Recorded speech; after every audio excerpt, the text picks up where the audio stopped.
Hello friends, today we are going to start with a new topic under the subject Water Supply and Sanitary Engineering, that is population forecasting methods.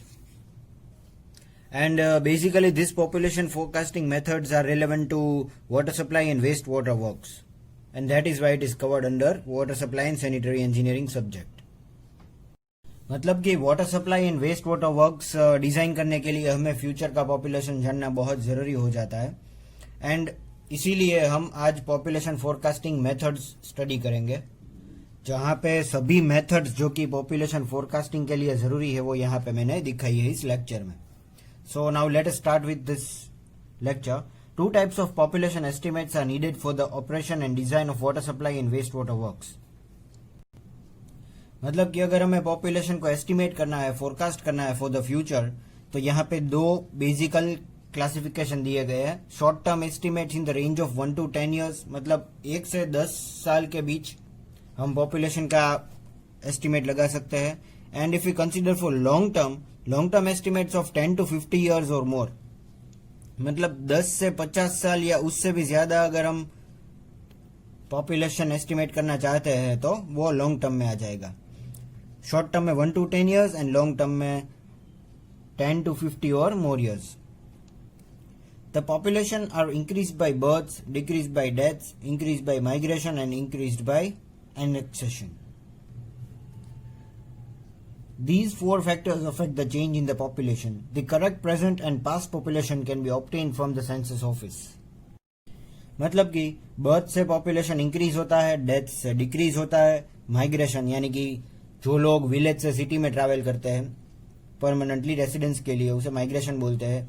Again population increase होता है and increase by annexation. मतलब कि अगर दो countries या फिर दो कोई भी एरियाज अगर हम कंसीडर करें, एक एरिया दूसरे एरिया में कॉन्कर कर लेता है तो क्या होगा, दोनों का जो पॉपुलेशन है वो ऐड हो जाएगा. तो इसी वजह से क्या होगा, पॉपुलेशन इंक्रीज हो जाएगा. तो यहाँ पे 4 फैक्टर्स हमने कंसीडर किए. एक तो बर्थ, एक death, migration and annexation. Birth से इंक्रीज होता है, डेथ से डिक्रीज होता है, माइग्रेशन और एनेक्सेशन से भी इंक्रीज होता है population. So all the factors are considered for forecasting all this methods. The correct past and present population can be obtain from the census office. मतलब हर एक सिटी में एक सेंसस ऑफिस रहती है जहां से हम पास्ट या फिर प्रेजेंट पॉपुलेशन अगर जानना चाहते हैं उस एरिया का, तो वहां से हमें सभी डेटा इजिली मिल सकता है. The various methods of population forecast differs appreciably. Both mathematical and graphical methods are used in estimating future population. Some of these methods are used when the design period is small and some of them are used when the design period is large. मतलब यहाँ पे हमने अलग अलग methods discuss की है जो कि अलग अलग फंक्शंस करती है, अलग अलग मेथड्स यूज करती है. मैथमेटिकल या फिर ग्राफिकल मेथड्स भी है इसमें, use for estimating the future population. Some of this methods are used when the design period is small. मतलब अगर डिजाइन का पीरियड स्मॉल है, शॉर्ट टर्म के लिए कंसीडर करते हैं तो उसके लिए कुछ मेथड्स है, और अगर हम लॉन्ग टर्म के लिए चाहते हैं तो उसके लिए कुछ डिजाइन मेथड्स अलग है. So let us continue with this methods. Following are some of the important methods of the population forecast. तो मतलब आज हम जितनी मेथड्स डिस्कस करने वाले हैं डिटेल में, प्रोज एंड कॉन्स के साथ, उसका लिस्ट यहाँ पे मैंने दिखाया है. Where the first is arithmetical increase method, second is geometrical increase method, third is incremental increase method, fourth is decreasing rate of growth method, fifth is simple graphical method, sixth is comparative graphical method, seventh is zoning method or master plan method, eighth is ratio method or appointment method, and the last and the ninth one is logistic curve method. तो ये सभी methods हम अभी discuss करेंगे in this lecture. तो starting from the first method जो मैंने यहां पे दिखाई है वो है अरिथमेटिकल इंक्रीज मेथड. तो इसमें क्या दिया गया है, this is the most simple method of population forecast, though it generally gives lower result. मतलब ये एक बहुत सिंपल मेथड है, इसमें बहुत अच्छे रिजल्ट नहीं मिलते हैं. This method is based on the assumption. देखो इसमें कुछ एजम्पशन करते हैं that population is increasing from decade to decade at a constant rate. मतलब हर 10 साल पे कांस्टेंट रेट पे पॉपुलेशन बढ़ता है. मतलब कि जितना पिछली डिकेड में पॉपुलेशन बढ़ा था उसी रेट पे इस डिकेड में भी पॉपुलेशन बढ़ा है. ये एजम्पशन करके हम अरिथमेटिकल इंक्रीज मेथड स्टडी करेंगे. तो इसके प्रोज और कॉन्स अब आप जान चुके होंगे कि एक तो प्रोज में क्या है कि ये सिंपल है, कॉन्स में क्या है कि it gives lower method lower results. Then after assumption है इसमें, तो ये बहुत अच्छी बात नहीं है क्योंकि यहाँ पे कांस्टेंट रेट पे तो ये इसे कॉन्स में कंसीडर करेंगे और इसीलिए हमें इसके लोअर रिजल्ट्स मिलते हैं। The rate of change of population with time is constant. देखो यहाँ पे ये एजम्पशन जो किया है, rate of change of population मतलब पॉपुलेशन जिस स्पीड से जिस टाइम के साथ बढ़ या फिर घट रहा है वो कांस्टेंट है। जनरली पॉपुलेशन इंक्रीज ही होता है कोई भी एरिया में। Therefore dp by dt is equal to c. dp by dt is the rate of change of population and c is a constant. मतलब ये टाइम के साथ जो पॉपुलेशन में चेंज आ रहा है वो कांस्टेंट है, डिकेड टू डिकेड, ये हर 10 साल पे हम कंसीडर कर रहे हैं। The future population pn after decade is given by, मतलब फ्यूचर पॉपुलेशन को हम एब्रीविएट कर रहे हैं pn से। pn is equal to p plus ni. This is the basic formula for incremental increase method, sorry arithmetical increase method. ये हो गया इंपॉर्टेंट फॉर्मूला, जहां पे pn क्या है, future population at the end of n decades. जब जितनी decades के बाद अगर हम पॉपुलेशन एस्टिमेट करना चाहते हैं तो वो pn हो जाएगा। अगर 50 साल बाद हम चाहते हैं तो p50 हो जाएगा। यहाँ पे p is equal to present population. यहाँ पे प्रेजेंट पॉपुलेशन जो है हम जान सकते हैं हमारी सेंसस ऑफिस से, वो हमें यहाँ पे लिखना है।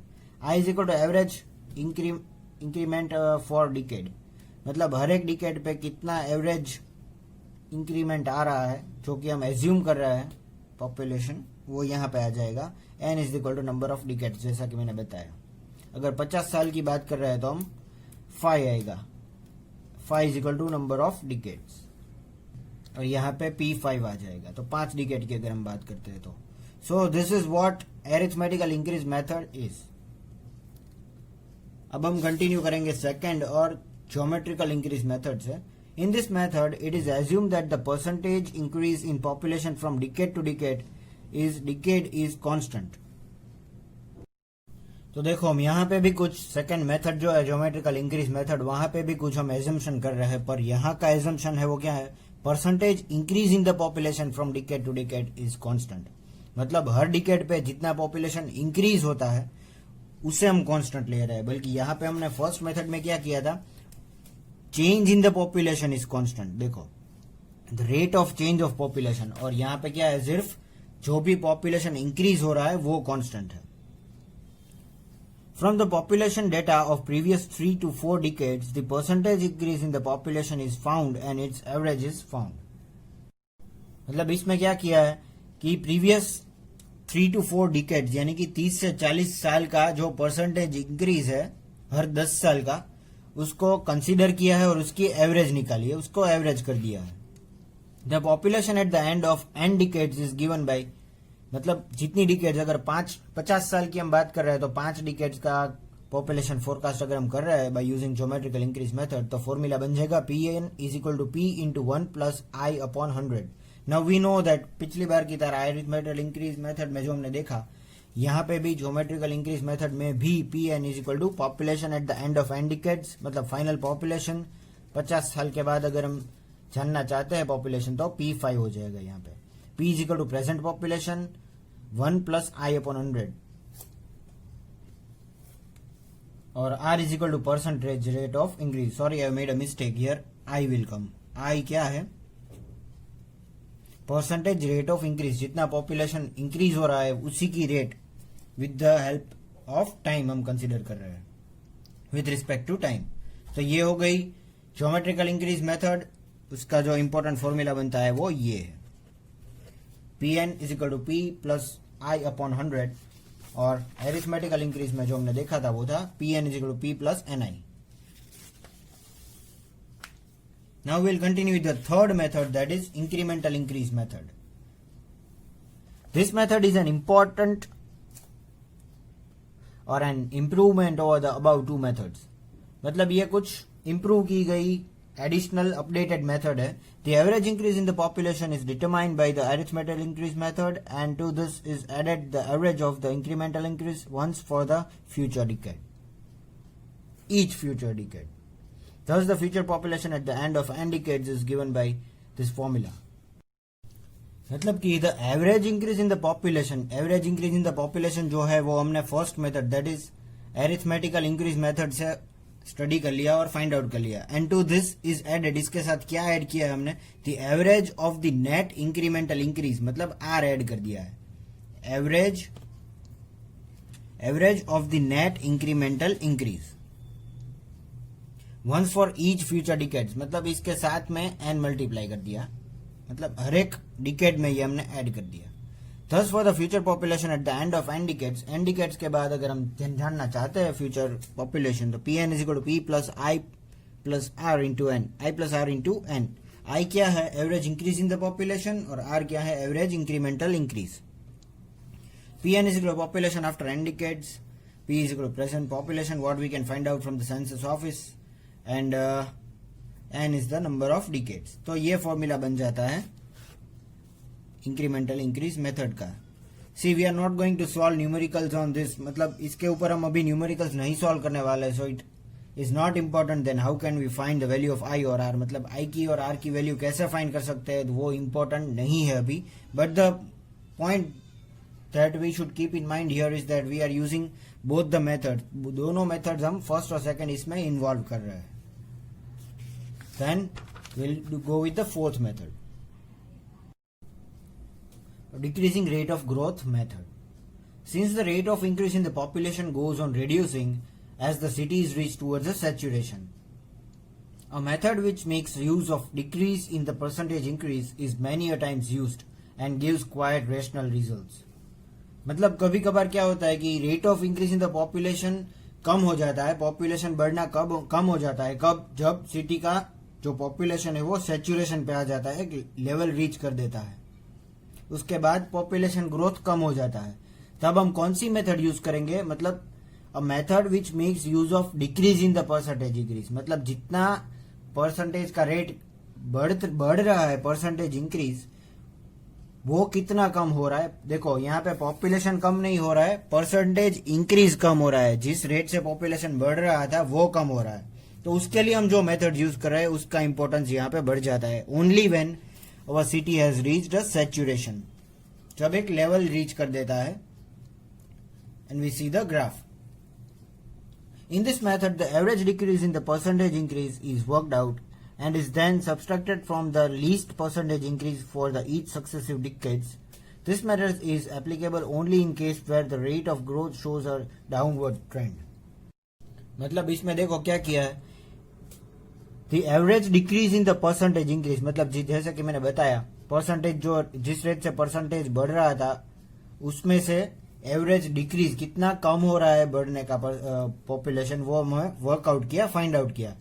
And is then subtracted from the least percentage increase, मतलब जो हमने पिछली मेथड में डिस्कस किया वहां उसमें से हम माइनस कर देंगे. See here we are not having a formula, this is only theoretical base, but it can also be understood from the numericals और examples. So this method is not important right now, but will try and solve few example, जिसके ऊपर example करेंगे बाद में. पर अभी के लिए what important is this theory.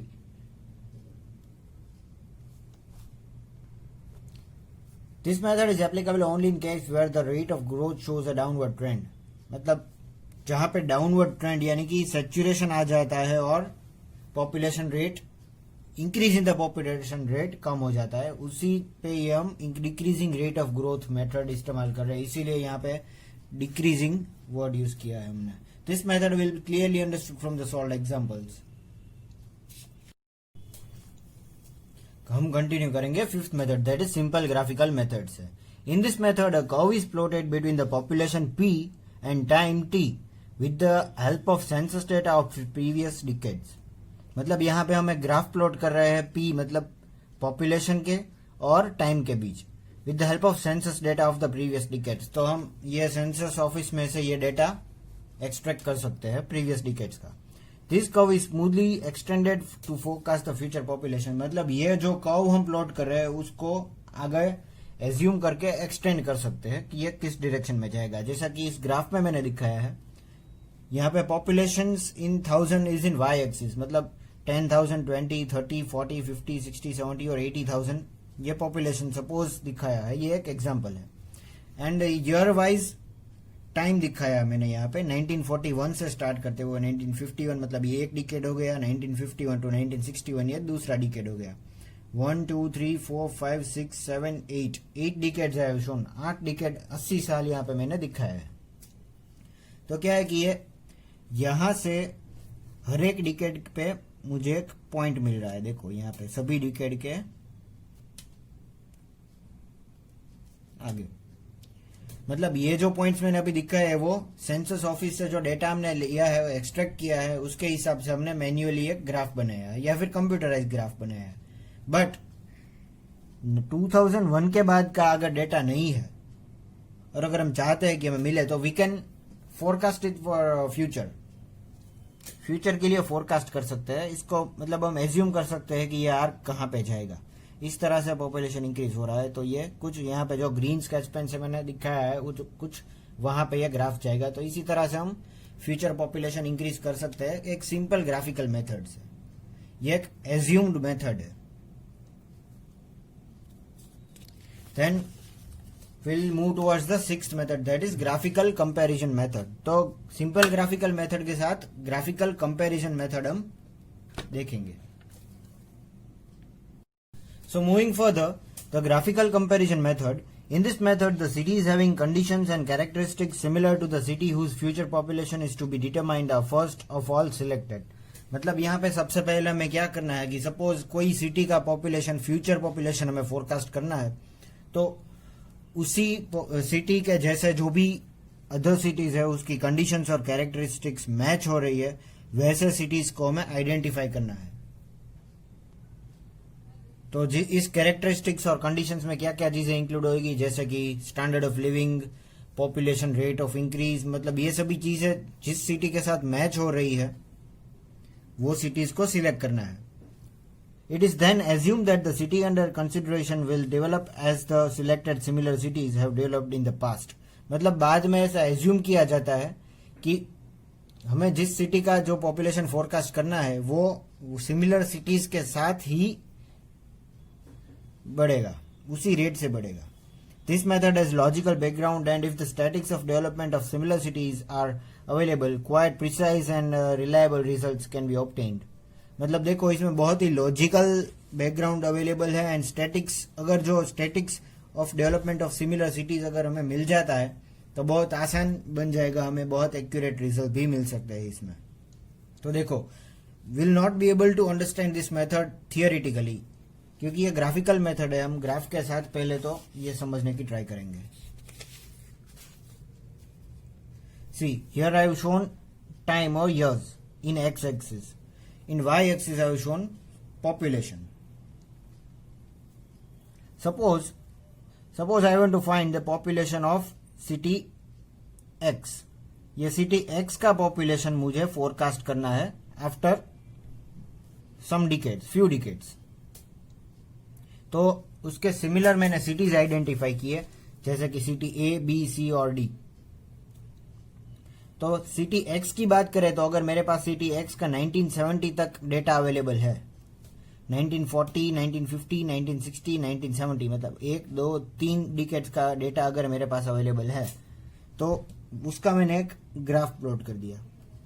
1970 पे क्या है, 50,000 पॉपुलेशन है, मतलब सिटी एक्स का 1970 पे 50,000 पॉपुलेशन है। तो वैसे ही सिटी ए, बी, सी और डी मैंने आइडेंटिफाई कर लिया कैरेक्टरिस्टिक वाइज, कंडीशंस और कैरेक्टरिस्टिक्स वाइज।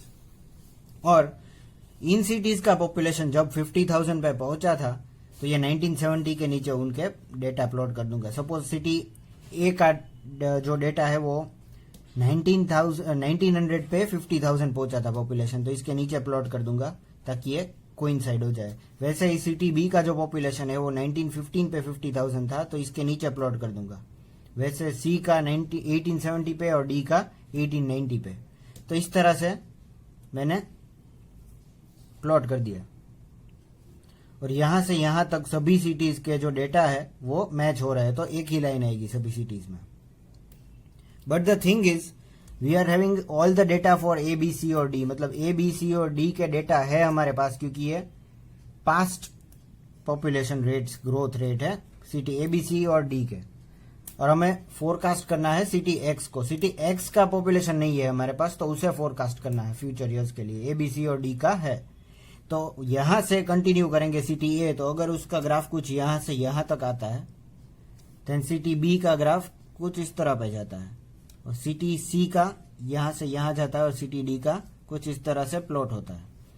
तो यहां तक जो है वो सभी सिटी सिमिलर थे, और यहां से कुछ अलग हो गए। ग्रीन वाली मार्कर आप देख सकते हैं। So what we need to find is for this city X we can make the average of all the this A, B और सी और डी।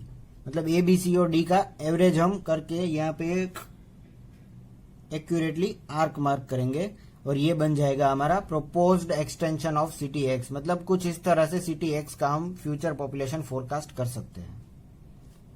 1970 के बाद 1980, 1990, 2000, 2010 और 2020 तक का डेटा हमें ए, बी, सी और डी वाले सिटी जो है उनके ऊपर से एक्स का भी फोरकास्ट कर लिया। तो दोस्तों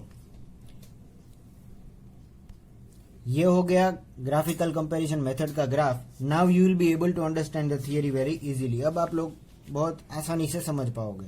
consider figure, let the population of city X be given for 4 decades. मतलब 4 डिकेड तक ही हमें सिटी एक्स का डेटा दिया गया है, 1940, 50, 60 और 70 तक। The population time curve is then plotted. मतलब यहां से यहां तक हमने प्लॉट कर दिया। Now suppose if it is required to estimate the population of city X at the end of 2020, मतलब 2020 तक का फोरकास्ट करना था हमें यहां तक का।